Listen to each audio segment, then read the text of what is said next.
حضرت صفوان رضی اللہ تعالیٰ عنہ کہتے ہیں کہ تو نبی کریم صلی اللہ علیہ وسلم ٹیک لگا کر تشریف فرما تھے، سرخ شال آپ نے پہنی ہوئی تھی، تو میں نے عرض کیا یا رسول اللہ جئت اطلب العلم، یا رسول اللہ میں علم حاصل کرنے کے لیے آیا ہوں۔ فرمایا مرحبا بطالب العلم، طالب علم کو مرحبا کہتا ہوں نبی کریم صلی اللہ علیہ وسلم نے۔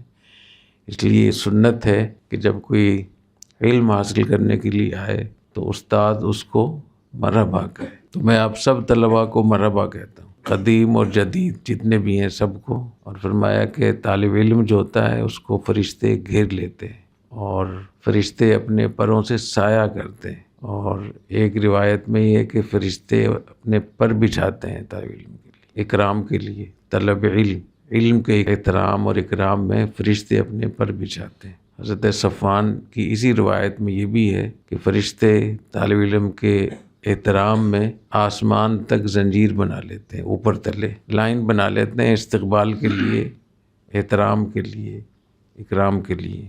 تو اتنی بڑی فضیلت ہے طالب علم کی اللہ تعالیٰ کے، تو اللہ تعالیٰ اس کی توفیق عطا فرمائے۔